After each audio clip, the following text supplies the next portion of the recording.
जहां सुख ढूंढ रहे हो वहां सुख की गंध भी नहीं है, तुम्हें भ्रम से लगता है। कैसा भ्रम? जैसे स्वप्न में आपने देखा कि आप राजा हो गए, बड़ी सुंदर रानी, बड़े सुंदर राजमहल, बड़ी सुंदर सैया, बड़ा आपका शासन है, बहुत आप आनंद में हैं, लेकिन स्वप्न टूट गया। तब क्या देखा?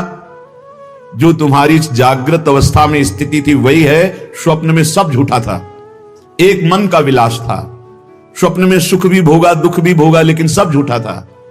ठीक ऐसे ये जागृत में जो आप देख रहे हो, अज्ञान मोह के कारण, अविद्या के कारण आपको कुछ का कुछ दिखाई दे रहा है। सर्वत्र सच्चिदानंद ब्रह्म विराजमान है, वो नहीं दिखाई दे रहा। और ये झूठी माया, स्त्री पुरुष नानात्व, तो ये भास रहा है। शायद समझ पाओ, यदि नाम जप कर रहे होगे तो ये बात समझ जाओगे।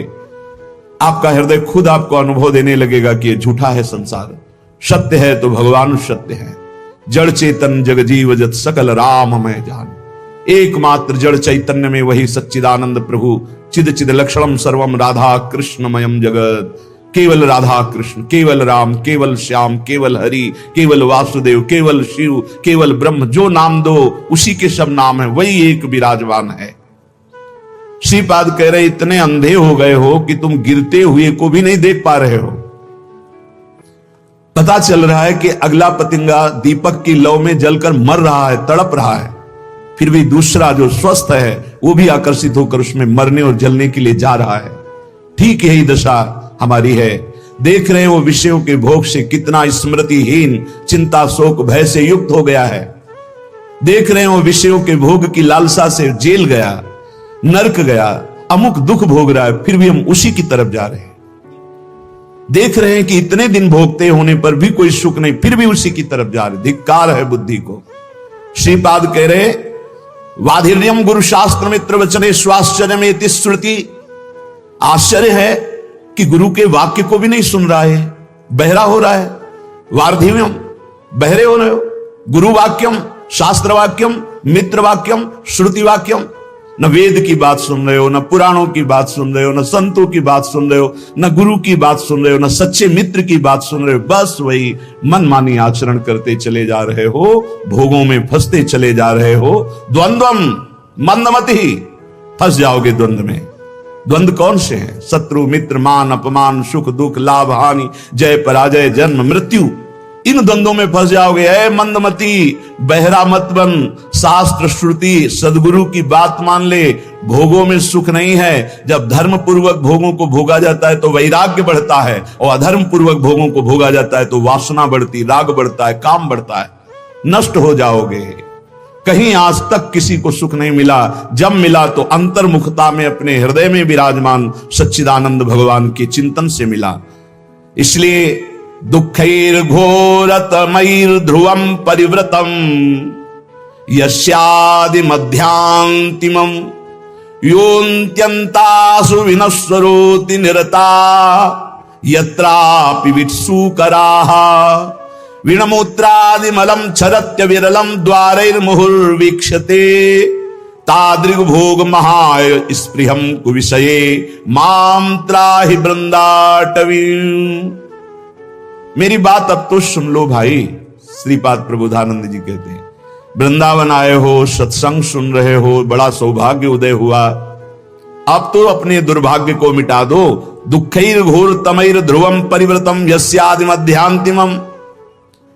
घोरतम दुख है इस संसार में। तुम्हें केवल पुण्य बल से सुख दिखाई दे रहा है। जहां तुम्हारे पुण्य नष्ट हुए कितना दुख है तुम्हें पता नहीं। आज पुण्य बल है इसलिए तुम्हें लग रहा है बड़ी मौज है, लेकिन कल आने वाला है पाप का फल, दुख बड़ा भयानक, जो विपत्ति, संकट, नाना प्रकार की दुर्दशाएं।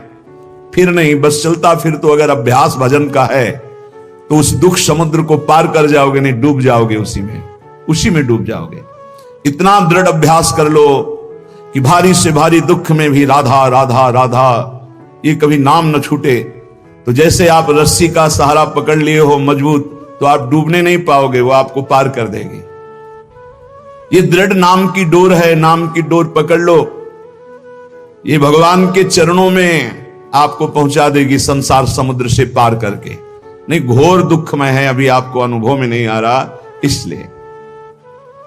एक्सीडेंट हुआ, कहीं का लोहा कहीं घुस गया, फंसा पड़ा है, कितने घंटों में तड़प तड़प के वो मर रहा है, तुम्हें क्या पता वो कितना कष्ट भोग रहा है, कैसे कैसे कष्ट हैं, कहां तक वर्णन करे। रोगों के भयानक कष्ट हैं, यंत्रणा नरक की, यंत्रणा जेल की, यंत्रणा इस शरीर के नाना प्रकार के कुविचारों की, बहुत दुख है। मलिन अंताकरण होने के कारण जो सुख समुद्र प्रभु उनसे विमुख होकर दुख की तरफ चल रहे हो भाई, दुख है घोर, घोर दुख। देखो महापुरुष कह रहे घोर दुख, हमें अच्छा दिखाई दे रहा है, यही हमारी बुद्धि भ्रमित कर रही। हमको अभी अपनी बुद्धि की बात न मानकर गुरुजनों की बात माननी होगी। दुख ही घोर, घोर दुख, और उधर ही बढ़ रहे हैं हम, उधर ही बढ़ते चले जा रहे हैं। ध्रुवम परिवृतम, परम सत्य है, भोगोगे दुख अगर भगवान का भजन नहीं किया, भगवान की शरण में नहीं हुए। यस्यादि मध्यांतिमम, जिसमें प्रारंभ में दुख, मध्य में दुख, अंत में दुख। संसार का कोई भी भोग तृप्त तुम्हें नहीं कर सकता। अविनाशी के बच्चा हो, प्रकृति से तृप्त नहीं हो सकते, परमात्मा से ही तृप्ति का अनुभव होगा। योत्यंतासु विनश्वरोति निरता यत्रापि वित्सुकराः, ये जितना तुम देख रहे हो सबका विनाश होगा पक्का। इधर दीवाल है, इधर 50 जानवर हैं, हरी हरी घास खा रहे हैं, और दीवाल के पीछे गड़ासे में कटते चले जा रहे हैं। घास खाने वालों को यह पता नहीं कि हम भी नंबर में हैं। ठीक ऐसे ही ये सुख की छाया की दीवाल डालकर माया मुझे फंसाए हुए, और काल काटता चला जा रहा है, विनाश करता चला जा रहा है। समय, जहां समय आया आप भी मारे जाओगे। कमा लो, हरिनाम कमा लो, भगवान नाम कमा लो, परहित कमा लो, दूसरों को सुख पहुंचा लो, यही तुम्हारे काम आएगा। दूसरों से छीन झपट कर सुख लेना, मनमानी पापाचरण करना, भगवान का विस्मरण किए हुए जीवन व्यतीत करना, काल आके नष्ट कर देगा। बहुत बढ़िया चांस खो दिया। ये जो मानव देह है बहुत बढ़िया चांस है, जो चाहो आप बन सकते हो। श्रीपाद कह रहे हैं जिन भोगों के लिए तुम लालायित हो रहे हो वित्सुकरा, ये उन सब नीच पशु पक्षियों को भी प्राप्त है। 20-20 बच्चे होते हैं सुकर के। तुम्हें जितना बढ़िया मोटा गद्दा में सुख मिलता है, उसको कीचड़ में मिलता है, चारों पैर फैला के आनंद से सोने में। तुम्हें जो रबड़ी रसगुल्ला खाने में सुख मिलता है, उसको विष्ठा में मिलता है। जैसे तुम्हें मैथुन धर्म में सुख मिलता है, ऐसे उसको भी मिलता है। जैसे तुम्हें अपने बच्चों से प्यार, उसको। अंतर क्या रह गया? अगर परमात्मा का भजन नहीं हुआ तो तिनते, खर, सूकर, श्वान भले भले इसलिए कि अपने पाप कर्म को भोग कर ऊपर उठ रहे हैं, और तुम मानव देह प्राप्त करके, भजन न करके, पाप कर्म करके नीचे जा रहे हैं। मानव देह प्राप्त करना बहुत दुर्लभ विषय, दुर्लभ हो मानुष्यो देहो। इसलिए श्रीपाद कह रहे योत्यंत्यासु विनश्वरोति निरता, चाहे तुम पत्नी से प्रेम करो, पति से प्रेम करो, पुत्र से प्रेम करो, परिवार से प्रेम करो, जगत से प्रेम करो, कब कौन बिछुड़ जाए कोई भरोसा नहीं। क्यों कह रहे अत्यंत्यासु विनश्वरो, आत्यंतिक बात है, आखिरी बात है, सब नष्ट होगा। यहां बैठा लो। इसी बात ने घर से भगाया था। यही बात पूर्व जन्म के किसी सुकृत भजन के प्रताप से बाल्यावस्था में दिमाग में छा गई। वो ऐसे छा गई कि किसी से कह नहीं सकते थे अपनी बात। कैसे तुम्हें बताए? एकांत में चले जाते रोते, एक अव्यक्त पीड़ा, कोई हमारा नहीं, सब कोई जाएगा, आखिरकार है कौन जो मेरा साथ देगा? मेरा है कौन? बार बार उत्तर आता भागो, इस संसार से भागो। एक भगवान है जिनको प्राप्त करने के बाद ये प्रश्न खत्म हो जाएगा। भागो। कोई ऐसा थोड़ी की समस्या, कोई दुख, कोई घटना।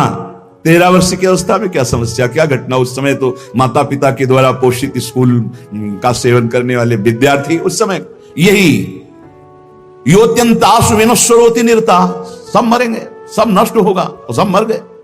जिन जिनको अपना मान रहे थे सब खत्म। अगर प्रभु की शरण में ना हो तो यहां जिस जिसको अपना मान रहे हो सब छूट जाएगा। इस शरीर को अपना मान रहे हो वो भी छूट जाएगा। तो क्या करने आए हो? बोले सच्चिदानंद की प्राप्ति करने के लिए ये मानो साधन धाम मोक्ष कर द्वारा। यत्रापि विट्सुकरा विणमोत्रादिमलम छरत्य विरणम द्वारेण मुहुर्वीक्षते, वीक्षते। देख कहां आसक्त है? जहां से मूत्र निकलता है, जहां से शौच निकलती है। विणमूत्रादि मलम छरत्य विरणम द्वारेण मुहुर्वीक्षते। बहुत बुद्धिमान बनता है, बहुत अपने को विवेकवान समझता है। आखिरी सुख क्या है जहां तू आसक्त है? बोले जहां से विणमूत्रादि मलम, जहां से मल निकलता है और पेशाब निकलती है। शास्त्र है इसको समझ लो। बहरे हो रहे हो, गुरु की बात नहीं सुनते। बाधिर्यम गुरु शास्त्र मित्र वचने स्वाश्चर्य में श्रुति। न वेद की बात सुनते हो, न गुरु की बात सुनते हो, न शास्त्र की, न परम हितैषी मित्र की। क्या तुम्हारी दुर्दशा है जो तुम मनमानी चल रहे हो? जितना देख रहे हो सब विनाशवान। तुम्हारा आखिरी सुख कहां है? बोले विटसु करा। ये जो लंपटता का सुख है, मैथुन का सुख है, ये तो सुअर, कुत्ता, गधा, पशु पक्षी सब भोग रहे हैं। तुम मनुष्य हो। विचार करके देखो कौन सा आखिरी सुख तुम्हारे दिमाग में नाच रहा है? बोले वही मलमूत्र का द्वार। वीणमूत्रादि मलम क्षरत्यविरम, जहां से निरंतर दुर्गंध गंदगी निकलती रहती है। द्वारे मुहुर वीक्षते, क्या तुम नहीं देख पा रहा है? तादृग भोग महास्पृहम, उन द्वारों को भोगने की स्पृहा लग रहा है मनुष्य देह में कि मैं भोग लूंगा तो अमृत पद को प्राप्त हो जाऊंगा, मैं तृप्त हो जाऊंगा। कुविषयों में माम त्राहि माम वृंदाटवी, हे मेरी मां वृंदावन, वृंदाटवी मुझे बचा लो, ऐसी कुबुद्धि से बचा लो। उपाय बता रहे हैं श्रीपाद। यदि ऐसी बुद्धि है तो भगवान को पुकारो। त्राहि माम शरणागत प्रतिपाल, हे वृंदावन धाम, हे राधा नाम, हे किशोरी किशोरजू, हमारी बुद्धि को शुद्ध करो और हम धर्म पूर्वक विषयों का सेवन करते हुए आपकी आराधना करें। श्रीपाद कह रहे एक केवल सामर्थ्य है प्रेम में जो इन सबसे बचा लेगी। वो प्रेम जब प्रियालाल के चरणों में होता है तो बिना प्रयास के घृणा पैदा हो जाती है संपूर्ण संसार के भोगों की। ब्रह्मादिक के भोग सब विषम लागत ताहि, नारायण ब्रज चंद की लगन लगी है जाए। श्री महामहिम भगवत स्वरूप तुकाराम जी महाराज। कंचन कल प्रसंग चल रहा था, कामिनी और कीर्ति, ये तीन खाई हैं जिनमें साधक भ्रष्ट हो जाता है, गिर जाता है। भ्रष्ट माने होता है गिरना। और ये ऐसी खाइयां हैं कि ऐसी नीचे गिरता है जाकर के उठ के चढ़ना मुश्किल हो जाता है। पहली धन की, धन वैभव ऐश्वर्य, इसमें वही भूल जाता है जिसको परम धन का ज्ञान नहीं है। परम धन भगवान नाम। कबीरा सब जग निर्धना,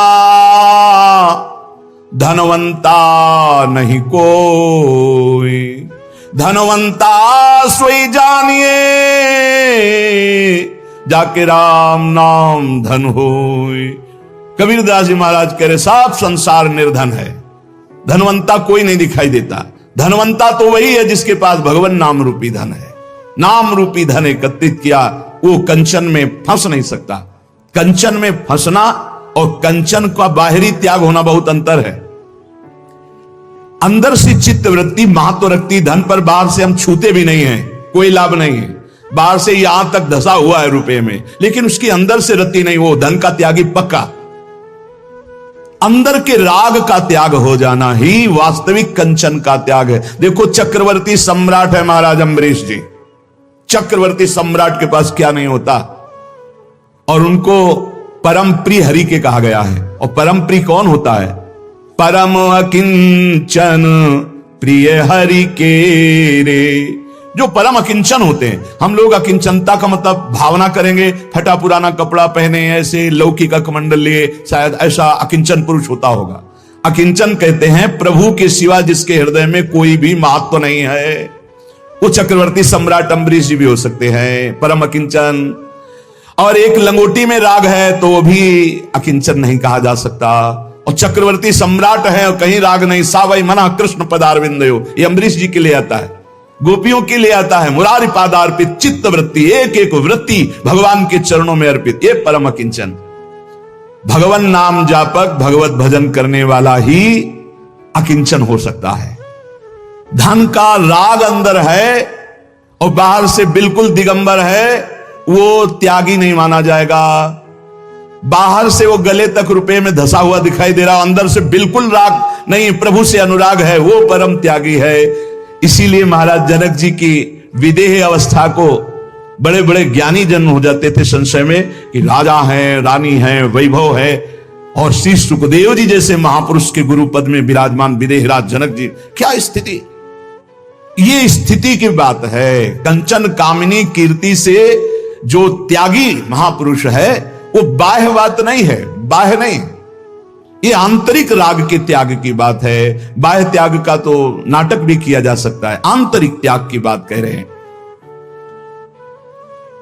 श्री तुकाराम जी की महाराज की स्थिति है देख के कि कई कई दिन भोजन नहीं मिलता, तो वीर शिवाजी, छत्रपति शिवाजी बड़े रत्न भोजन सामग्री सब वापस कर दिया। मैं विट्ठल के जिलाए जीता हूं, मैं किसी और के। जबकि महाभागवत श्री छत्रपति शिवाजी समर्थ स्वामी रामदास जी के शिष्य महाभागवत और बराबर आया करते थे तुकाराम जी से सत्संग करने, कीर्तन सुनने, नहीं स्वीकार किया। कंचन त्यागी।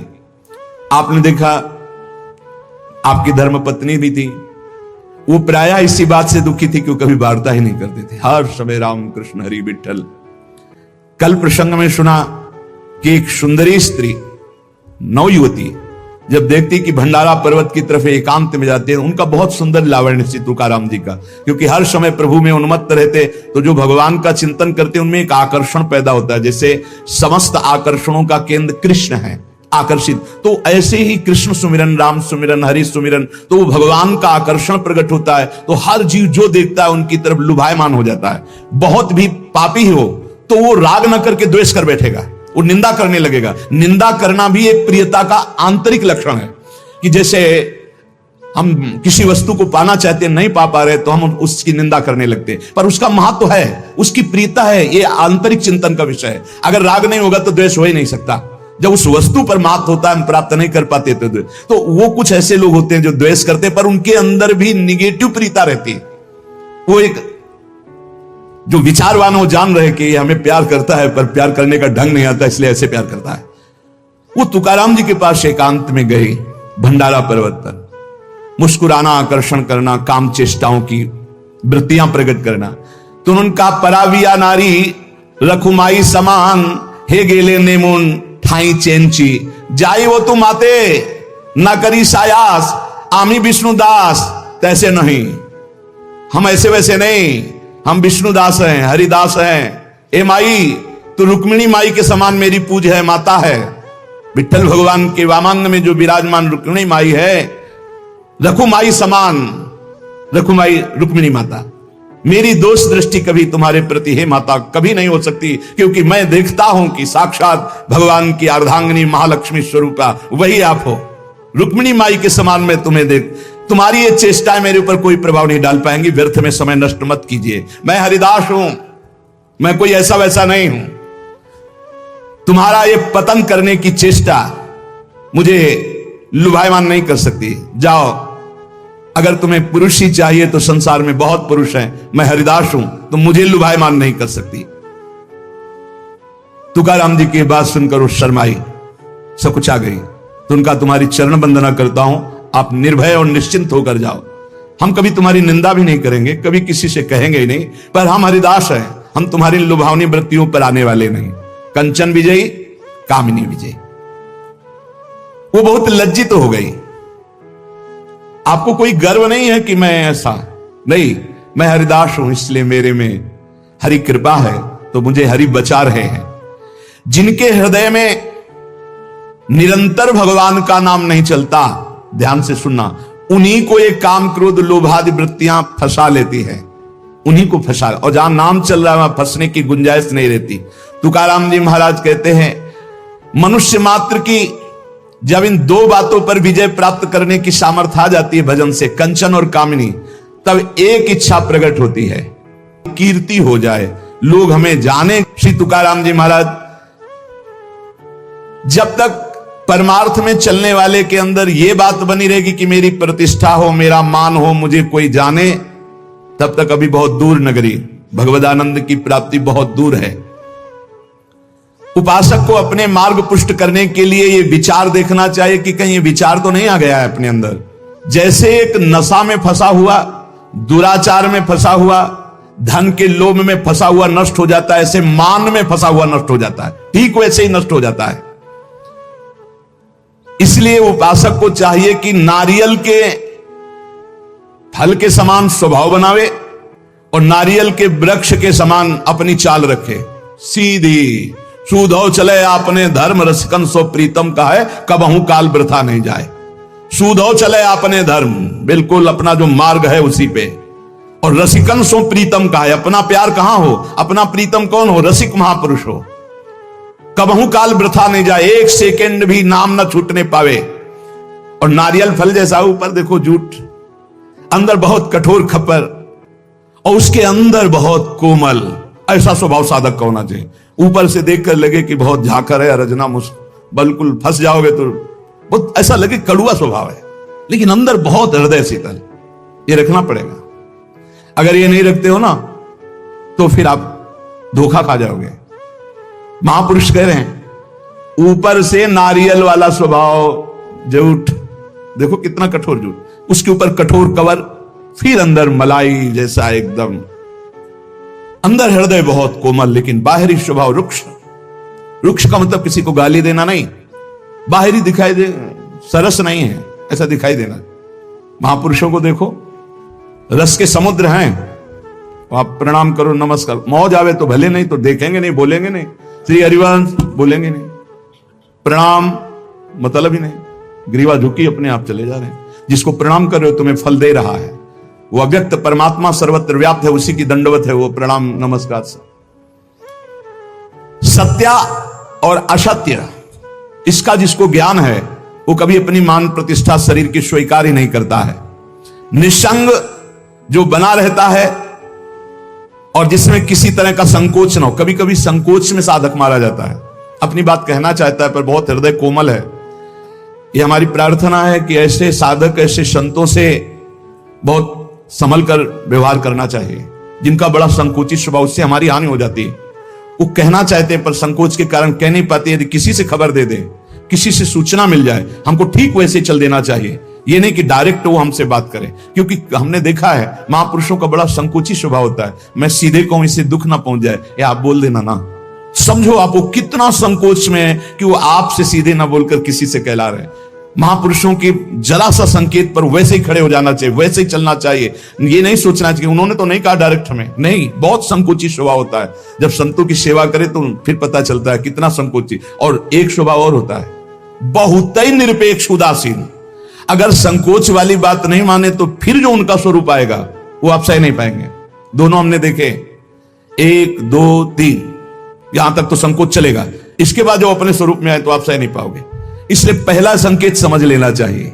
महापुरुषों का पहला संकेत, उनकी रुचि क्या है, उनकी रुचि में रुचि मिला दे तो मान, कामिनी, कंचन सबसे बचा लेते हैं। अगर कोई आज तक बचा है तो हरि कृपा, गुरु कृपा से बचा है। पर व्यसन अर्थात भोग वासना, धन की कामना या मान की कामना हृदय को पाषाण के समान कठोर बना देता है। दो होते हैं जो ना लोक की परवाह करते हैं ना निंदा की परवाह करते हैं, एक घोर भी सही पापी पुरुष और एक महान उत्तम साधक। दो होते हैं। पापी पुरुष भी किसी की परवाह नहीं करता, समाज देख रहा है नहीं देख रहा, क्या करेगा समाज, क्या, कुछ नहीं देखता, वो जो वासना है वो कर बैठता है। साधक उत्तम उपाय वाला जो भगवत मार्ग में चला, वो भी ये नहीं देखता कि अब हमारी निंदा हो रही, की स्तुति हो रही, संसार क्या कह रहा है, लोक लज्जा है, क्या है, कुछ नहीं देखता। एक घोर दुर्गति को प्राप्त होता है, एक महान सदगति को प्राप्त होता है। श्री तुकाराम जी महाराज को कह रहे, लौकिक मान के पीछे लगे हुए हमने साधकों को नष्ट होते देखा है। आचार विचार, लोक लज्जा, वैदिक कर्मानुष्ठान, यहां तक तो सब ठीक है, लेकिन जब आप भजन करके भगवत प्राप्ति करना चाहेंगे तो आपके पीछे लग जाएगा मान। ये आखिरी खाई है जहां गिरा देता है साधक को। इसलिए 15वें अध्याय में सिद्ध महापुरुष परम पद में जो आरूढ़ महापुरुष, उसका लक्षण जब वर्णन करते तो सबसे पहले निर्माण अमोहाजित संग दोषा। निर्माण, जब कीर्तन से भगवदानंद की प्राप्ति की बात महाप्रभु चैतन्य देव जी कह रहे हैं तो कह रहे सब ही मान प्रद आप अमानी, जो तुलसीदास जी कह रहे वहां अमानी ना मान देनो, बड़े बड़े महापुरुष तुलसीदास जी, सब ही मान प्रद आप अमानी। ठीक इसी को महाप्रभु चैतन्य देव अमानी ना मान देना कीर्तने या सदा हरि। अमानी रहकर दूसरों को मान देना, ये बहुत बड़ी साधक की अपनी साधना बचाने की कवच वृत्ति है। मान कभी स्वीकार न करे। तो क्या प्रणाम करने वाले को डांट दे? नहीं, वो प्रणाम कर रहा अपने भाव से, आप प्रणाम करो अपने भाव से। मेरे प्रभु सब में विराजमान नाथ आपकी जय हो, प्रभु आपकी जय हो। अंदर से बिल्कुल ये स्वीकार न करना कि मेरे को प्रणाम किया जा रहा है। ये अंदर की बात है, बाहर नाटक करने की जरूरत। कुछ साधक ना समझने के कारण दंडवत प्रणाम जो करता है उसको डांटने लगते हैं, झिड़कने लगते हैं। ऐसा नहीं करना चाहिए, ऐसा नहीं। उसकी श्रद्धा है, वो साष्टांग दंडवत कर रहा है, लेकिन किसको? भगवत वेश को। ये वेश किसका है? प्रभु का है, गुरुदेव का दिया हुआ। ये दंडवत गुरुदेव को जा रही, इष्ट को जा रहे। हम नमन करते हैं उनको, उनकी श्रद्धा को, उनके भाव को नमन करते हैं। पर प्रणाम मुझे हो रहा है, नमस्कार मुझे हो रहा है, यह स्वीकार नहीं करना चाहिए। ये इष्ट और गुरुदेव को हो रहा है। कभी कभी मान के लिए त्याग बहुत जोर का उदय होता है, मान प्राप्ति के लिए। जीवन भर हुआ जा रहा है मैंने केवल फलाहार किया, मान अंदर बैठाओ। मैंने केवल इतने वर्ष से जल पिया, मैं ये भगवान अंदर देख रहे हैं। तुम्हारे अंदर जो मैं जागृत हो रहा है, मान जागृत हो रहा है, भगवत प्राप्ति में बहुत बाधक है, बहुत बाधक है। चैतन्य चरितावली में एक प्रसंग में पढ़ा, महाप्रभु चैतन्य देव का जब यश विस्तार भुवन पर छाया हुआ था, तो एक महात्मा पूरे भारत की नदियों की परिक्रमा किए थे, फलाहार या दुग्ध ऐसे पाते थे। जब सुना तो दर्शन की इच्छा हुई। उनके मन में एक मान जागृत था कि मैं जब जाऊंगा तो कीर्तन रोककर महाप्रभु मुझे गले से लगाएंगे। फल या दुग्ध का आहार करता हूं, भारत की पवित्र नदियों में भ्रमण करता हूं, कहीं किसी गांव नगर में शयन नहीं करता। बड़े अच्छे महात्मा थे, पर मान जागृत था। महाप्रभु तो प्रेम के साक्षात वपु। अब वो किसी भी भाव से सही आ तो रहा है महाप्रभु के दर्शन के लिए, तो उसका मंगल होना चाहिए। उन्होंने विचार किया था जाते ही कीर्तन बंद हो जाएगा, महाप्रभु मेरा आदर करेंगे। ऐसा ही हुआ, जाते ही कीर्तन बंद हो गया, लेकिन आदर के लिए नहीं, अनादर के लिए। महाप्रभु इतने कोमल स्वभाव के, एकदम भ्रकुटी चढ़ गई और कहा कौन ऐसा बहिर्मुख आ गया कि हमारे कीर्तन का रस सूखने लगा। वही महात्मा जी आए थे, बोले निकाले उनको, बाहर हटाओ, तत्काल हटाओ। और उनकी जो मान वृत्ति थी वो भंग हो गई। मैं इतना अधम हूं, बाहर जाकर के चिल्लाकर रोने लगे, हे प्रभु आपका तो अवतार हुआ मुझ जैसे नीचों को पावन करने। महाप्रभु दौड़ गए और गले लगा लिए। यही दरबार दीन को आदर रीति सदा चली आई। जहां दैन्यता वहां गले लगाना, जहां थोड़ा भी अभिमान कि मैं अमुक अमुक अमुक मान, वो प्रभु को अच्छा नहीं लगता। श्री तुकाराम जी महाराज कह रहे हैं कभी कभी बड़ा बड़ा त्याग मान प्राप्ति के लिए, कभी कभी मान का त्याग भी मान प्राप्ति के लिए होता है। बैठिए, नहीं नहीं हम तो नीचे, वो अंदर लालसा है कि ये बहुत दैन्य महापुरुष है, कितना अभिमान रहित है। ये सुनने के लिए, मान प्राप्ति के लिए मान का भी त्याग होता है। कभी कभी बड़ा बड़ा चंदा दिया जाता है इस बात के लिए कि मेरा नाम हो, मेरा मान हो। कई तरह से मान अंदर छुपा रहता है, कई तरह से। जन्म की सार्थकता का स्वरूप है मान का त्याग हो जाना। ये बड़ा सूक्ष्म विषय, इसलिए प्राय संसारी आदमी तो कहते हैं यार नाम होगा, मान हो जाएगा, लेकिन भगवत प्राप्ति के मार्ग में ये मान भारी खाई, आखिरी खाई। इस मान का त्याग करने के लिए अपने से बड़े महापुरुषों का संग होना चाहिए। रसिक महापुरुष गुरुजनों का संग होना चाहिए। जब उनके चरणों के पास बैठे तो अपना मान नष्ट हो जाता है, पक्का नष्ट हो जाता है। बिना किसी कारण के अकारण ही सोहनी पोछा रोज लगती है महापुरुषों के पास रहने से। इसलिए तिनकी संगति रहित जाति कुल मद सबनन सही। देखो गुरुजन जब कृपा करते हैं तब संभालते हैं ज्ञान का हथौड़ा, रखते हैं अभिमान को चकनाचूर करने के लिए। अगर सही साधक हुआ तो टिकता नहीं, भागते नजर आता है, और अगर टिक गया तो फिर गुरुजन ऐसा हीरा बना देते कि चाहे घन चलाओ फाटने वाला नहीं। अहंकार का नाश हम आपसे सच्ची कहते हैं केवल गुरुजनों के चरणों में होता है और दूसरा उपाय नहीं है। मान की धज्जियां तो गुरुजन उड़ाते हैं, मान की धज्जियां उड़ाने की सामर्थ्य केवल रसिक सदगुरुदेव में है। दूसरा कुछ भी करो तो मान ही मान है। सब कुछ कर सकते हो आप, लेकिन अपने अभिमान को नष्ट नहीं कर सकते, वो केवल गुरुदेव नष्ट करते हैं। और धन्य है निरपेक्ष गुरुदेव मिले, ममता वाले नहीं। ये वो पद है जहां श्री कृष्ण और सुदामा एक साथ लकड़ी लेने जा रहे हैं। नहीं द्वारिकाधीश आदेश कर देते, संदीपनी जी के आश्रम में जमा हो जाती, लेकिन नहीं, ये वो पद है जहां एक अकिंचन बालक, ब्राह्मण बालक सुदामा जी, वहीं साथ में अखंडेश्वरी वैभव संपन्न भगवान श्री कृष्ण वैसी सेवा में लकड़ी लाने जा रहे हैं। बिना गुरु कृपा के मान का नाश नहीं हो सकता है, हम बिल्कुल हृदय से कह रहे हैं। और मान बिल्कुल धज्जियां उड़ा दें, ऐसे सदगुरुदेव निरपेक्ष होने चाहिए। शिष्य आसक्त और गुरुदेव निरपेक्ष, ऐसे में कितने टिकते हैं? वो तो गुरु कृपा पात्र, केवल गुरुदेव की कृपा से। सच्ची मानिए पूरा का पूरा सिद्धांत गुरुदेव भगवान के ऊपर है। उन्हीं की कृपा से ही साधक की प्रारंभ है, साधक का मध्य है और साधक का विश्राम है। गुरुदेव की कृपा है, गुरु कृपा ही केवलम, गुरु कृपा ही केवलम। परमार्थ के साधक को चाहिए कि लोगों की स्तुति ना सुने, अपनी स्तुति ना सुने। स्तुति सुनने का मतलब होता है जैसे बड़ाई है ना, आपके सामने आपकी बड़ाई, अरे बहुत जहर है, बहुत जहर। अब ये कौन समझे? अब ये गुरु समझते हैं। आओ बिरवा जगह है, अब हम इसको जड़ से काटेंगे। तब वो तिलचता है, फिर वो सोचता कभी नहीं करूंगा अभिमान। इसलिए गुरु कृपा ही केवलम, मोक्ष मूलम गुरु कृपा। बलिहारी है जो अपने गुरुदेव के गले पड़ गए हैं। अब मारो या तारो, अब नाथ आपके सिवा कोई नहीं है। अब वो झिटिक रहे हैं, वो पीछे चल रहा है। सच्ची मानिए केवल गुरु कृपा है। बलिहारी है उन साधकों की जिन्होंने ये बात समझ ली, केवल गुरु कृपा है केवलम। गले पड़ गए गुरुदेव के कि अब हम तो कोई ठौर नहीं, कोई और नहीं महाराज। अब आप जैसा, ये श्री जी की कृपा से आती है आसक्ति, गुरु आसक्ति।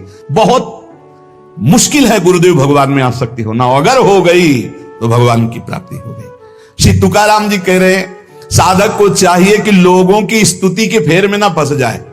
द्रव्य के जोर बरब्बट, आसन चाप सभा मधि बैठत, सेवक जी महाराज कह रहे हैं। रुपया आ गया, पैसा आ गया, भीड़ इकट्ठा हो गई, अपने को भगवान समझ लिए और गुरु के सामने आसन बांध करके ऐसे बैठते हैं। हम तुमसे काम है क्या? गई गई गाड़ी गई, दुर्गति को गई, नरक को गई, बनी बनाई सब बात बिगाड़ दी। ये लोगों की, इसीलिए श्रीपाद कह रहे सम्मानम कल्याति घोर गरलम नीचापमानम सुधा। सम्मान ये बहुत बड़ा जहर है जो परमार्थ से भ्रष्ट कर देता है, अगर साधक समझ पावे। बहुत बचना भाई, बहुत बचना। संसार के लोग दुमहे होते हैं, तुकाराम जी कह रहे हैं।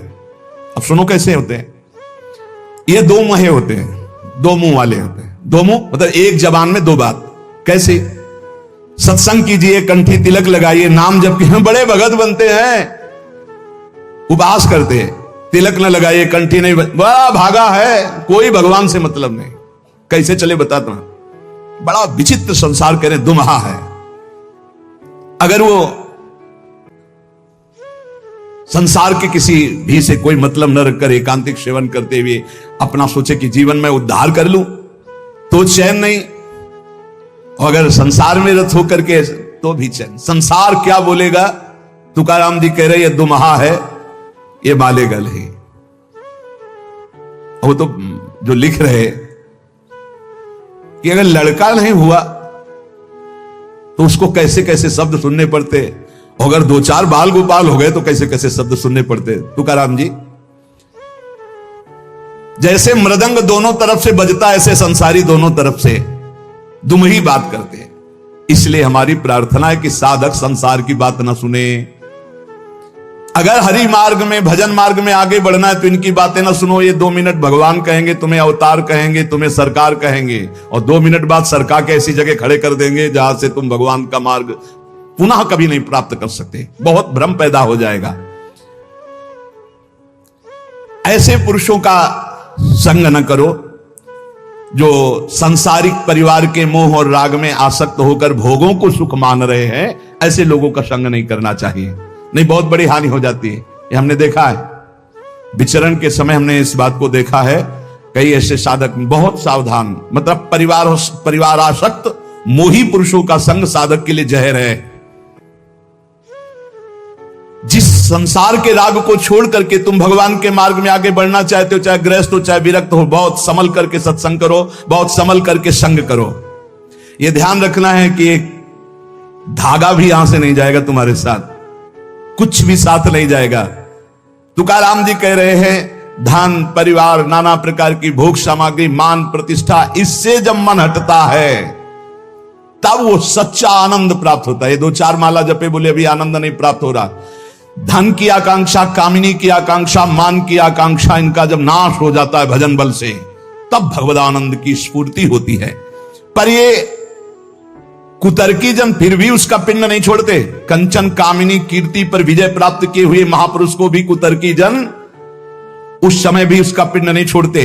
तुकाराम जी कह रहे हैं भगवान को प्रसन्न करने के लिए हर समय कीर्तन में, हर समय नाम जप में, हर समय अपने कर्तव्य में, पर ये तर्क कुतर्की लोग अपने आप उनके पास आते हैं, कुतर्क करके शंका उठाते हैं और भारी भजन में विघ्न पैदा करते हैं, भारी भजन में विघ्न पैदा करते हैं।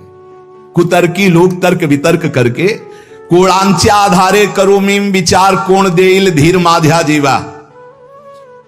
प्रभु कैसे भजन करूं, शांति से भजन करना चाहता हूं, ये करने नहीं दे रहे। ये कुतर्की लोग कोण्याच्या आधारे करो माम विचार, हे हरि कैसे किसके आधार पर विचार करूं, किसके आधार पर विचार करूं, मेरे को कौन धीरज दे। मैं आपके गुण गाता हूं प्रभु, मैं कोई ये नहीं किसी से कहता कि मैं शास्त्री हूं, मैं आचार्य हूं। तुकाराम जी महाराज के शब्द है, मैं आपको जैसा आपने ज्ञान दिया वैसा गुण गाता हूं, लेकिन ये लोग मुझे तंग कर रहे हैं। तुकाराम जी कह रहे मेरी बुद्धि में ये आकर के विचलित करने वाली बात करते हैं। वो कह रहे हैं ये लोग मुझे तंग करते हैं आकर के, विठल कहां जाऊं, किसके आधार पर, कोण्याच्या आधारे, तुम ही आधार हो।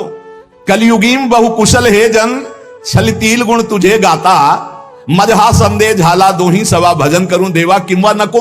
तुकाराम जी महाराज कह रहे हैं ये कलयुगी लोग सही ढंग से भजन करने नहीं देते, आपकी चर्चा करे तो सतावेंगे जरूर उसे।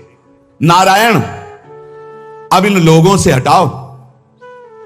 उब के कह रहे हैं मैं तर्क से उब गया हूं ये संसारी होके, मैं किसी के घर में भीख मांगने नहीं जाता, मैं किसी को जबरदस्ती उपदेश नहीं देता, लेकिन ये जबरदस्ती मुझे कष्ट क्यों देते हैं। मैं ना किसी का कुछ खाता हूं, ना किसी का कुछ लगता हूं, मैं सिर्फ पांडुरंगा तुम्हारा हूं, तुम्हारे भरोसे पे, फिर भी ये लोग हमें कष्ट क्यों देते। तुकाराम जी कह रहे ये नाना प्रकार के शुष्क तर्क विवाद करने वाले अहंकारी लोग भजन का विरोध करते हैं। अरे कैसा कैसा कष्ट। एक जगह तुकाराम जी महाराज कीर्तन में मस्त, तो एक कीर्तन में आया करते थे, उनके मित्र नास्तिक थे, भगवान की कृपा के बिना एक दिन भी पवित्र नहीं रह सकते, एक दिन भी। ये हाथ उठा के थे, कोई मुच्छ टे तो भाई अलग है, कभी हमें मिले ऐसा कोई कि भाई बकाया हम जैसे बता रहे हैं कि एक दिन भी साधना परायण होकर पूर्ण पवित्र जीवन तो ये भगवान की कृपा से निपटा, पूरा जीवन तो बहुत बड़ी बात है। मन का संयम और फिर इंद्रियों का संयम, फिर अगला है अहिंसा। मन से, वचन से, शरीर से किसी की भी हिंसा ना करना, यह सनातन धर्म है। अहिंसा, वाणी से ऐसे कठोर शब्द मत बोलो किसी का दिल दुख जाए। आपको बोला हो तो उसका स्वभाव है, आप सनातन धर्मावलंबी, आप ऐसा ना बोले। शरीर से किसी को पीड़ा पहुंचाएं, ऐसा हमारा आचरण ना हो। मन से किसी का बुरा सोचे, ऐसा हमारा मन ना हो। तो हमारा तन, मन, वचन तीनों हिंसा रहित हो, तभी अहिंसा इस सनातन धर्म का लक्षण हमारे हृदय में आए। फिर है ब्रह्मचर्य, इस सनातन धर्म का लक्षण। सत्य, दया, तपस्या, शौच, तितिक्षा, उचित अनुचित का विचार, मन का संयम, इंद्रियों का संयम, और 9वां अहिंसा, और 10वां ब्रह्मचर्य। ये ब्रह्मचर्य सबके लिए है, बहुत घातक है भोगों का आकर्षण। ब्रह्मचर्य के बिना पूरा का पूरा जीवन खोखला हो जाता है। मन से, वचन से और शरीर से, तीनों से ब्रह्मचर्य होता है। मन का ब्रह्मचर्य, विषयों का चिंतन ना करना, यहीं से नाश प्रारंभ होता है, पतन यहीं से होता है।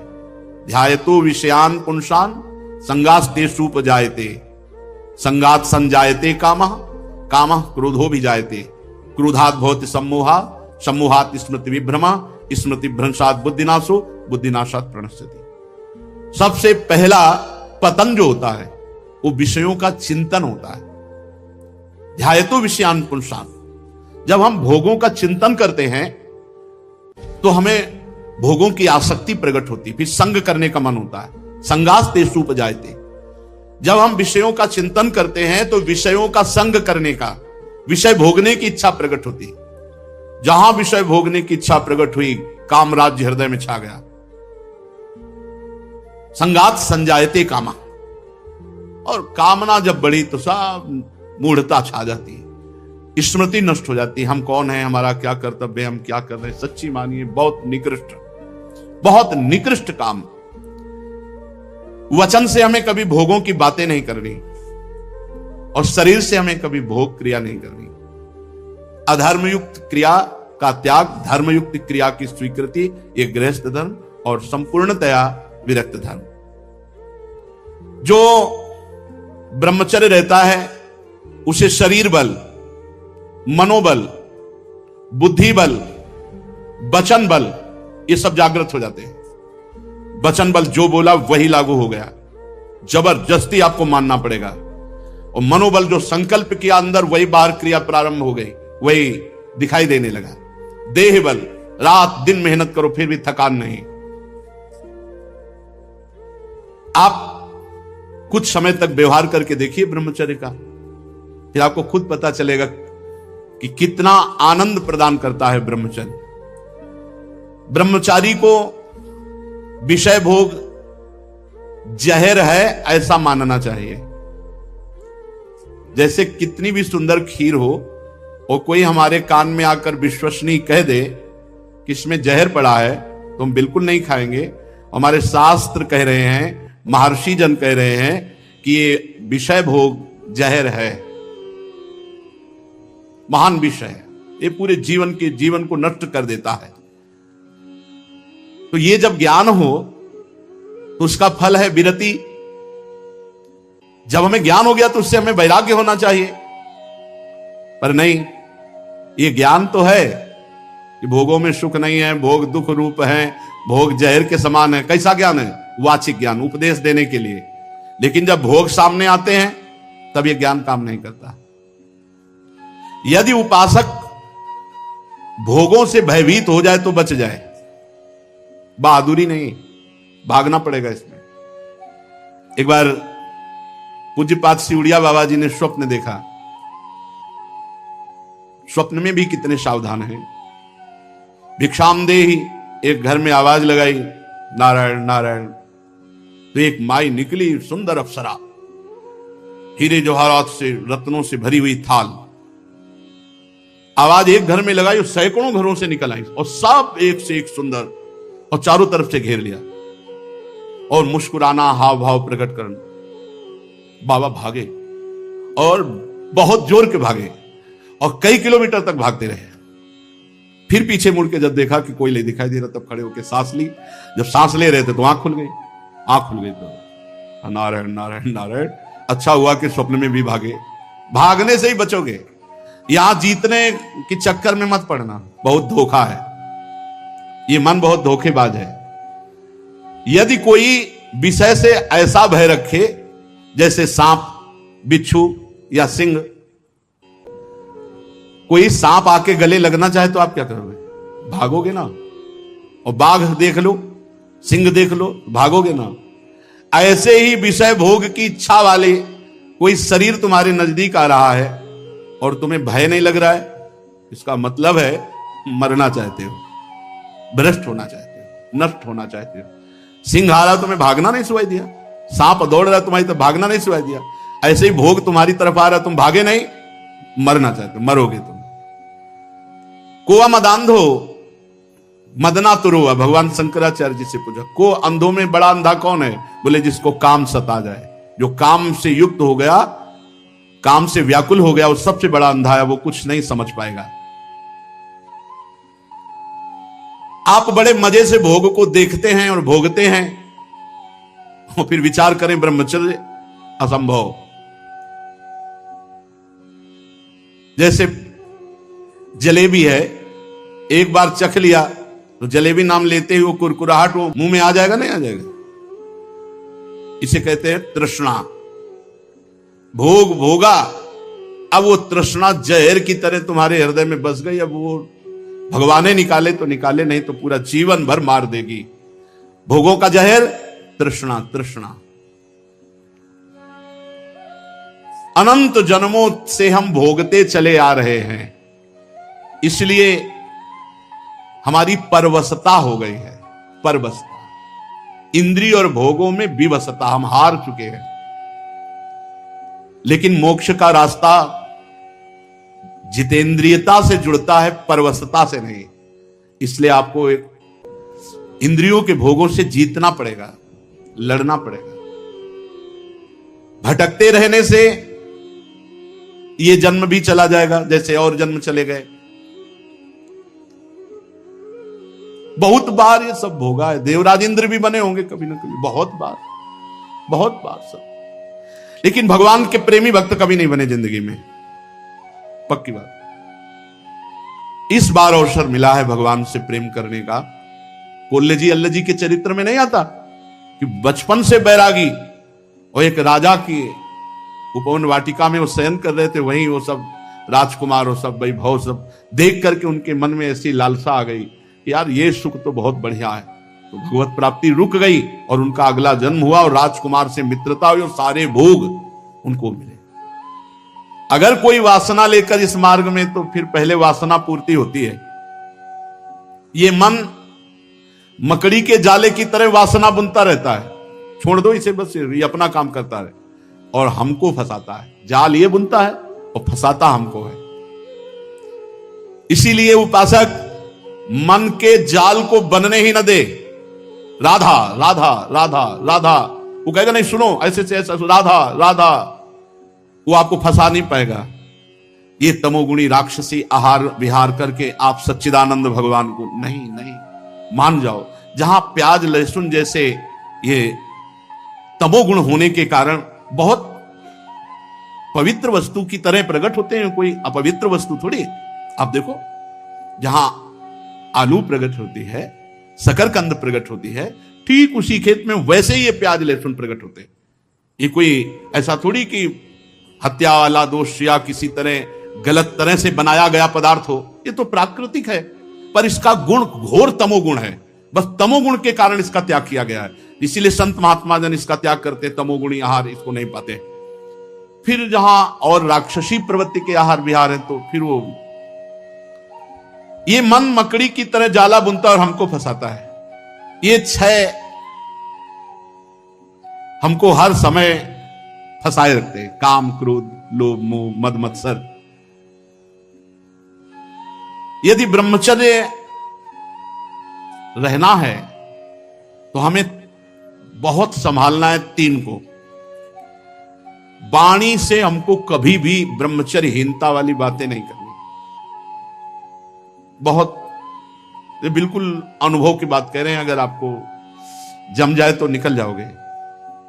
किसी भी तरह से अश्लील बात, गंदी बात वाणी से नहीं निकालनी।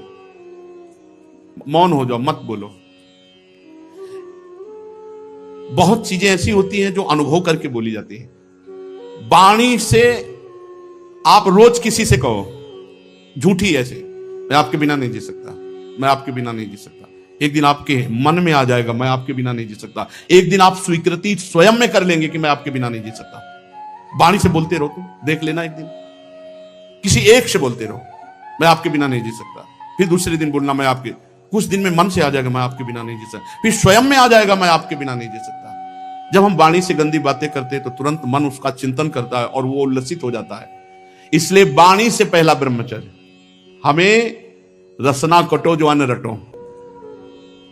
अन्न बात जो प्रियालाल से विमुख करने वाली बात, जो कुत्सित बात, विकारें, जो विकार बढ़ाने वाली गंदी बात है, वो हमें नहीं करनी। नियम ले लो, नहीं करनी। आज से नियम ले लेते हैं।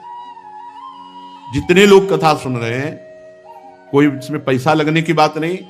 वाणी से हम गंदी बात, अश्लील बात, गलत बात नहीं बोलेंगे। वाणी का ब्रह्मचर्य। वाणी से गंदी बात नहीं बोलेंगे, अश्लील बात नहीं बोलेंगे, जो भगवत विमुख करने वाली बात है हम नहीं बोलेंगे। नियम ले लो, कोई कसम खाने की बात थोड़ी है।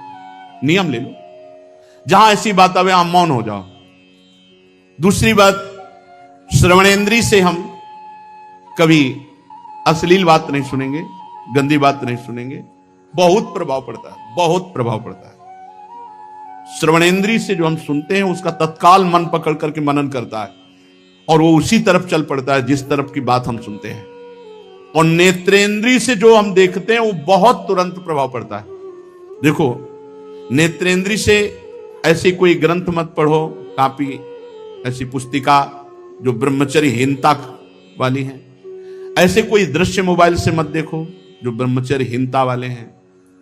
ऐसे कोई दृश्य बाहर मत देखो, पशु पक्षी आदि मैथुन करते हुए, ऐसे कभी मत देखो। इसका बहुत बड़ा प्रभाव होता है। अगर इन तीन का संयम कर सको तो आपके ब्रह्मचर्य में बहुत लाभ मिलेगा। पहला वाणी से, दूसरा श्रवणेंद्रिय से, तीसरा नेत्रेंद्रिय से। और खास बात यह है कि जिससे हमारा ब्रह्मचर्य नष्ट होता है उससे सानिध्य न दे कभी। ऐसी कोई क्रिया, ऐसे कोई व्यक्ति का संयोग जो हमारे ब्रह्मचर्य का घात करे, बहुत बहुत सावधानी। पर ये ऐसा दलदल है कि एक बार जो फंस गया भगवान ही निकाल सकते हैं। जिस समय मन अपने स्वरूप में आया वो सब करवा लेगा। बहुत विचित्र है, बहुत विचित्र है, बहुत विचित्र मन का खेल। हमें ऐसा कोई रिश्ता, नाता, कोई संबंध जो हमारे ब्रह्मचर्य को नष्ट कर रहा है, दूरी बनानी चाहिए।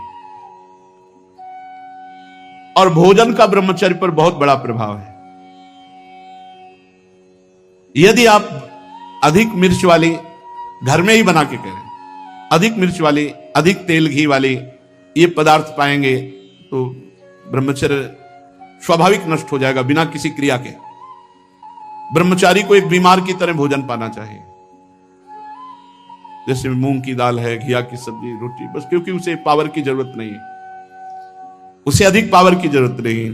स्वयं में सामर्थ्य सुरक्षित है, इसलिए बाहरी पदार्थों से बादाम चबा रहे हैं, काजू चबा रहे हैं, हलवा खा रहे हैं और बहुत प्रकार के मीठा आदि।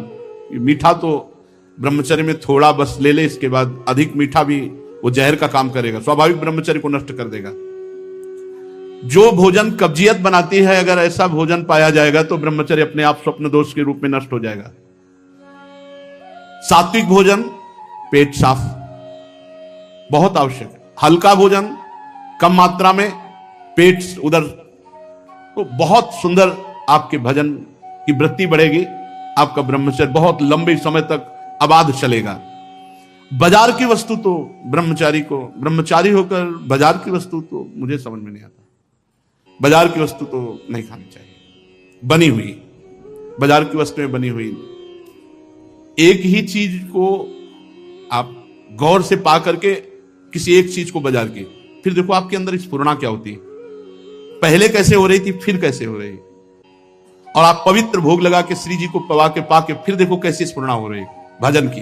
भजन परम पवित्र वस्तु, ऐसे थोड़ी होता तुम जहां तहां अन्न खात सखी कहत आपकात सकल देव से द्वंद जात रात सर्व सोई।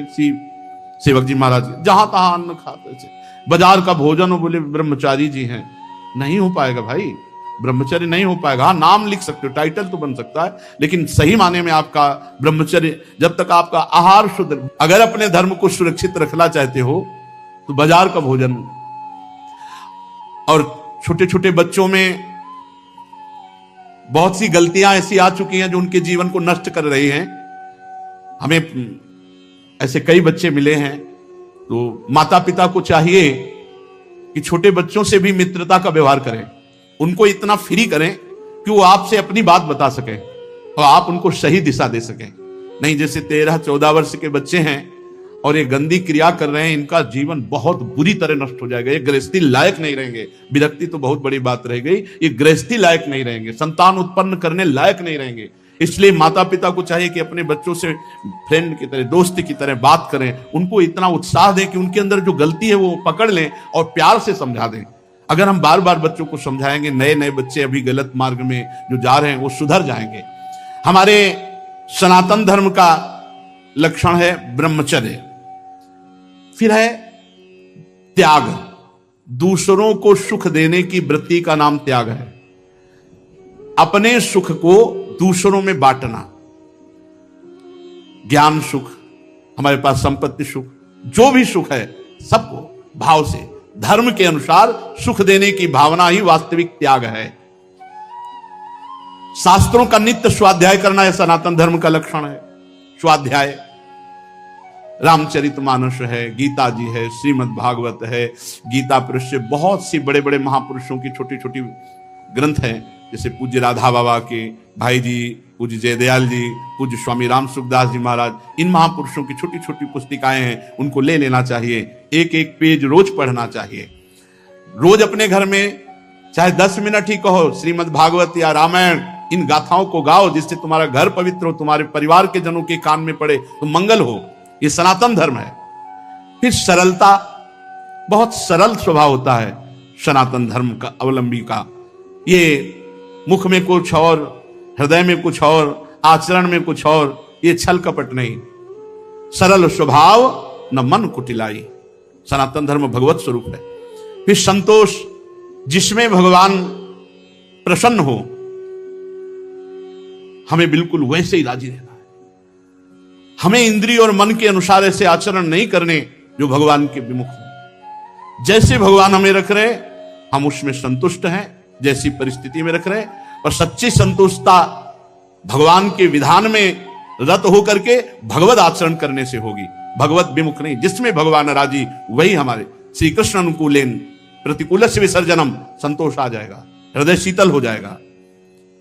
और समदर्शी संत महात्माओं की सेवा, सनातन धर्म संत महात्माओं की सेवा, लेकिन शर्त रखिए, समदर्शी, जो भगवत तत्व के ज्ञाता, सर्वत्र भगवान की अनुभूति करने वाले महात्मा हैं, उनकी सेवा। धीरे धीरे भोगों की निवृत्ति का अभ्यास, सनातन धर्म। मनुष्य के अभिमान का फल बड़ा उल्टा विनाशकारी होता है, ऐसा विचार करके अभिमान का त्याग और मौन, वाणी से अधिक न बोलना, संयम पूर्वक बर्ताव करना या मौन रहना। भगवत चिंतन देख लो, ये सनातन धर्म के 30 लक्षणों में हर समय भगवत चिंतन परायण, नहीं तो सनातन धर्मावलंबी नहीं माने जाओगे। प्राणियों को उत्तम उत्तम भोजन पदार्थ बांट करके खाना। अगर घर में भी अच्छा पदार्थ बने तो सबसे पहले बूढ़ों को, रोगी, बच्चे, फिर अगर नौकर चाकर है तो उनको भी दे। ये बात ध्यान रखना, अगर कोई नौकर देख रहा है, आप अच्छे पदार्थ पा रहे हो, आपने उसको नहीं दिया, यह अपराध है आपका, आपके लिए वो हानिकारक हो जाएगा। पहले हम इतना ही दे दे, एक दोने में थोड़ा अच्छा पदार्थ ले जाओ, पाओ जा करके, और फिर आप पाए। कोई ऐसा ना हो कि आप अच्छे पदार्थ पा रहे हो, उसका हृदय देख करके ललचा गया, तो उसके हृदय में भी भगवान विराजमान है, वो भोजन तुम्हारे लिए हानिकारक हो जाएगा। अच्छे अच्छे पदार्थ दूसरों को बांट करके, पवा करके पाना।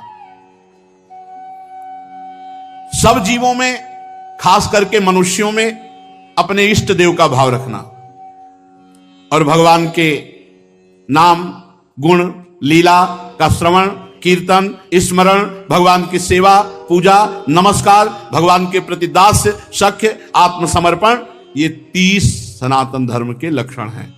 सत्य, दया, तपस्या, शौच, तितिक्षा, उचित अनुचित का विचार, मन का संयम, इंद्रियों का संयम, अहिंसा, ब्रह्मचर्य, त्याग, स्वाध्याय, सरलता, संतोष, समदर्शी महात्माओं की सेवा, धीरे धीरे सांसारिक भोगों की चेष्टा से निवृत्ति। मनुष्य के अभिमानपूर्ण प्रयत्नों का फल उल्टा ही होता है, विनाशकारी। ऐसा विचार, मौन और भगवत चिंतन, प्राणियों को अन्न आदि पदार्थों का विभाजन करके पाना, और विशेष करके संपूर्ण चराचर जगत में मनुष्यों में इष्ट देव का भाव रखना, सब जीवों में रखना, पर विशेष करके मनुष्यों में। और भगवान जो परम करुणामय है, उनके नाम, गुण, लीला आदि का श्रवण, कीर्तन, स्मरण, सेवा, पूजा, नमस्कार, दास्य, सख्य, आत्मसमर्पण, ये 30 सनातन धर्म के लक्षण हैं। जो मानव इनका पालन करता है वो सीधे भगवान को प्राप्त हो जाता है। ये धर्म है हमारा, ये हमारा सनातन धर्म है। जो इन 30 लक्षणों का पालन करे तो धन्यवाद है, और कोई लक्षण ना हो, एक लक्षण पकड़ लो, नाम, 29 आ जाएंगे अपने आप।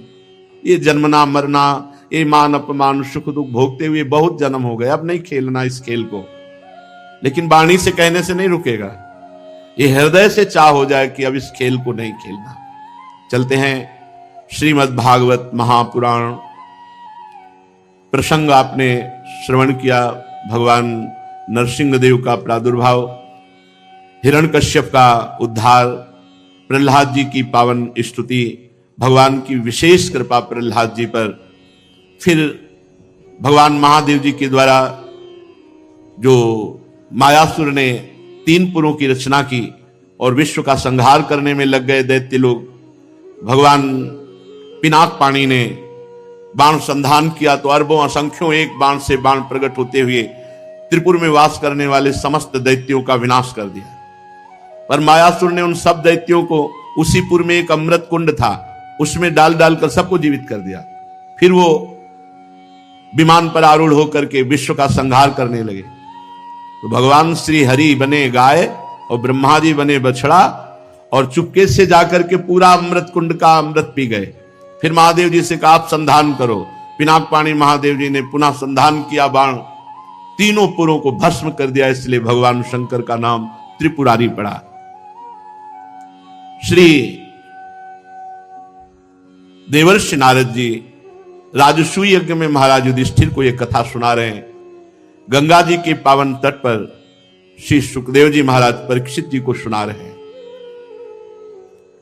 युधिष्ठिर जी ने पूछा नारद जी से, भगवान अब मैं आपके श्रीमुख से वर्ण और आश्रमों के सदाचार के साथ मानव धर्म का, सनातन धर्म का महामहिम स्वरूप सुनना चाहता हूं। क्या सदाचार है, क्या वर्ण धर्म है, क्या आश्रम धर्म है और क्या मानव धर्म है और क्या सनातन धर्म है?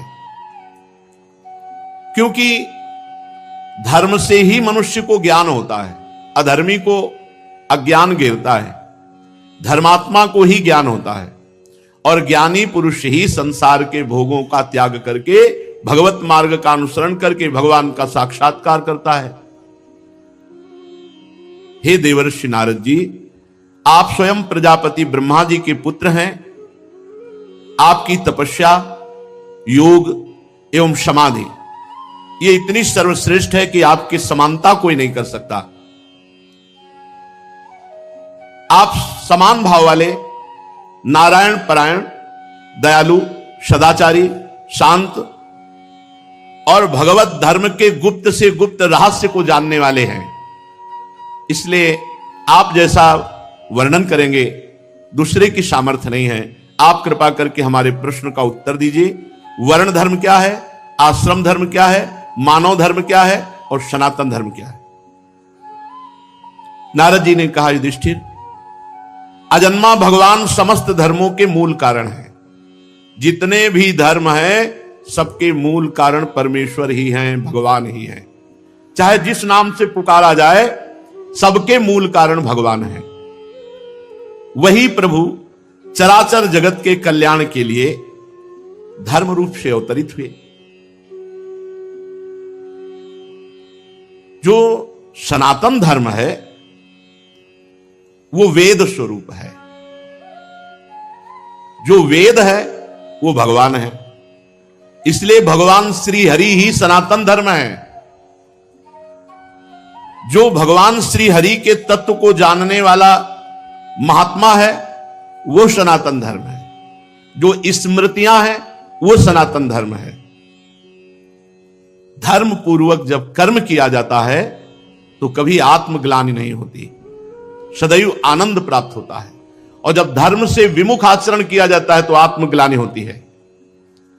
हमारे सनातन धर्म के 30 लक्षण हैं ये। देवर्षि नारद जी कह रहे सनातन धर्म क्या है? वेद। वेद क्या है? भगवान का साक्षात स्वरूप श्री हरि ही वेद रूप से हैं। तो सनातन धर्म वेद, सनातन धर्म श्री हरि और सनातन धर्म साक्षात भगवान का स्वरूप है। और ये 30 लक्षण हैं सनातन धर्म के। ये जो सनातन धर्मावलंबी जन हैं ध्यान दें, हमारे सनातन धर्म के 30 लक्षण हैं ये। सबसे पहला है सत्य। ये जो झूठ बोलते हैं अपने को सनातन धर्मावलंबी कहते हैं, ये धर्म का उल्लंघन कर रहे हैं। और अब 100 में कम संख्या होगी, 1000 में कोई एक हो जो इस बात पर विचार करता हो कि मैं झूठ ना बोलूं। 1000 में 100 तो नहीं पढ़ पाएगा। 100 में 99 बोले तो नहीं चलेगा, 1000 में एक कोई होगा जो ये विचारवान हो कि मैं सत्य बोलूं, झूठ ना बोलूं। हम लोग बड़े गर्व से कहते हैं हम सनातन धर्मावलंबी हैं। तो सनातन धर्म का पहला लक्षण है सत्य। और सत्य क्या है? भगवान। सब कोई जानता है, मरने के बाद जब शव यात्रा होती तो सब बोलते हैं राम नाम सत्य है। जैसे अपने ब्रज में बोला जाता है कृष्ण नाम सत्य है, गोपाल नाम सत्य है, गोविंद नाम सत्य है। अगर भगवान का नाम जप नहीं करते तो किस बात के सनातन धर्मावलंबी? सत्य नहीं बोलते तो किस बात के सनातन धर्मावलंबी? रघुकुल रीति सदा चली आई, प्राण जाए पर वचन न जाए। एक बार कह दिया तो प्राण चले जाए पर अपने वचन नहीं झूठे होने देते थे। और यहां सुबह वचन देते हैं, शाम के भूल जाते हैं। सुबह कसम खाते हैं, शाम के तोड़। और हमें गर्व से कहते हैं हम सनातन धर्मावलंबी हैं।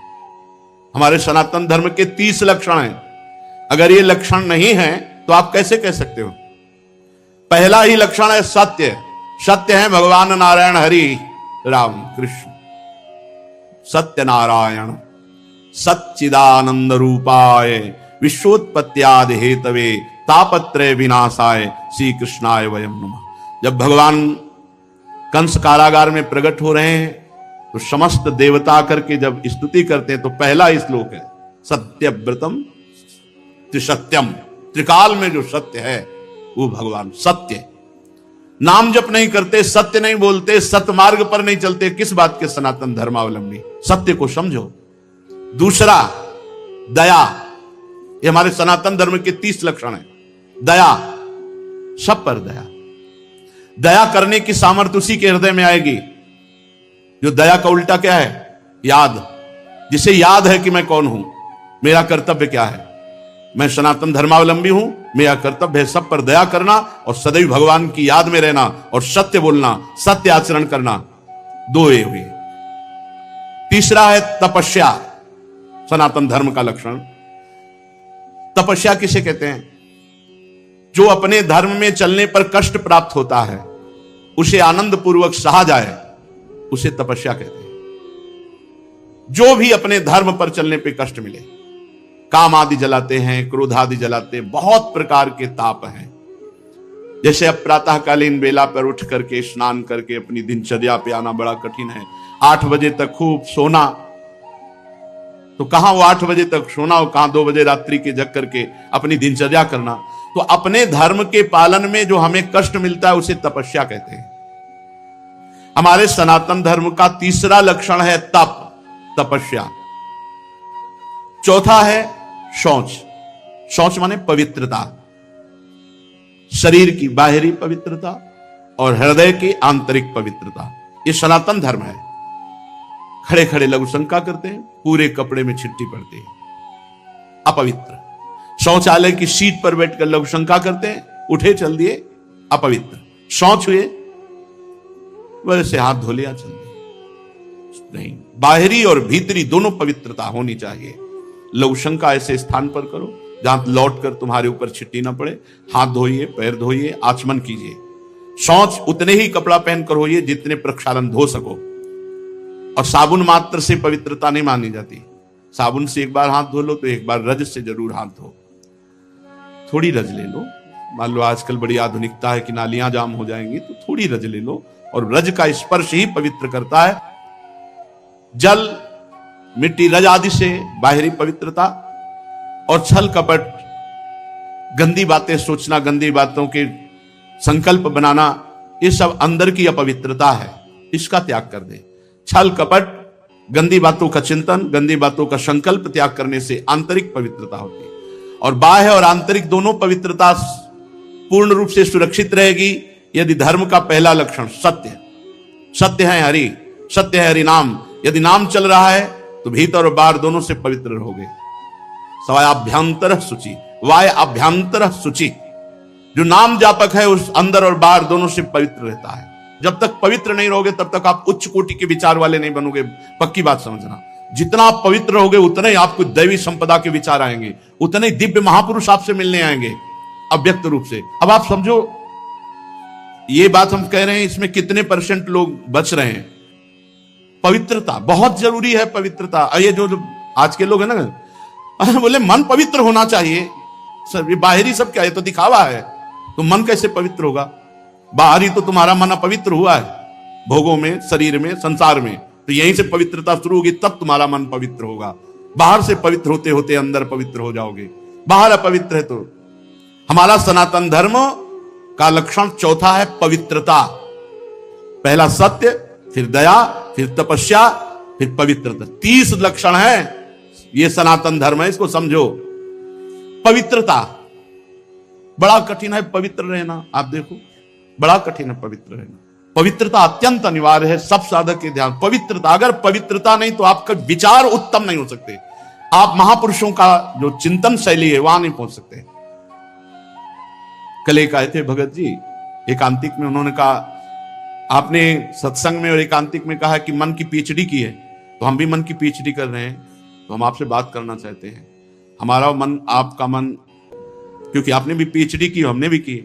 तुमको आप पढ़ के की? बोले हाँ। तुमको हम पढ़े थोड़ी पीएचडी, हमारा तो विनोद में कहा था, हम तो मन को पढ़ा है, हमने मन को पढ़ा है। आप मन के विषय में पढ़ा होगा, हमने मन को पढ़ा है। तो बोले फिर तो हमारा और मन आपका समान हुआ।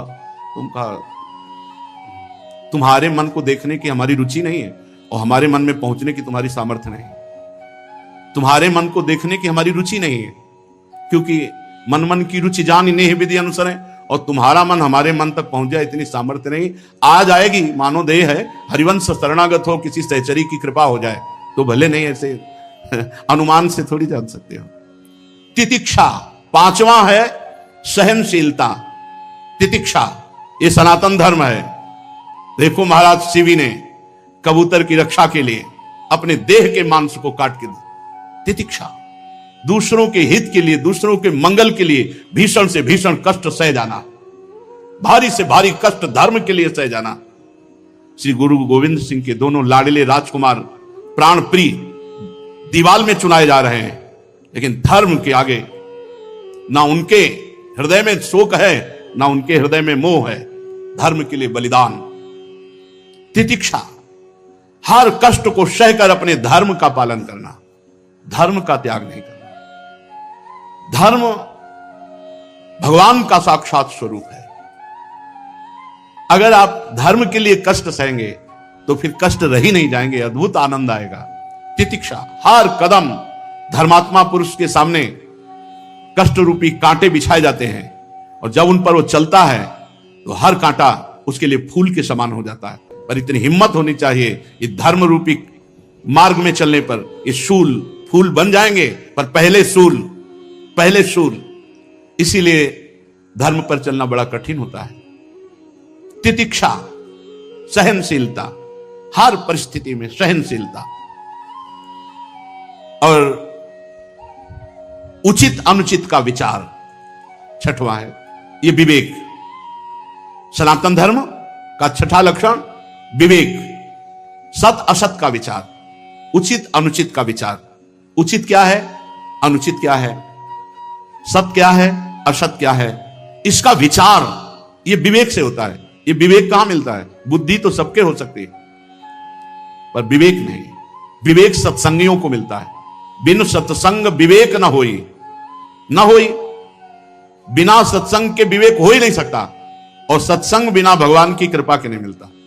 बिन सत्संग विवेक न होई, राम कृपा बिनु सुलभ न सोई।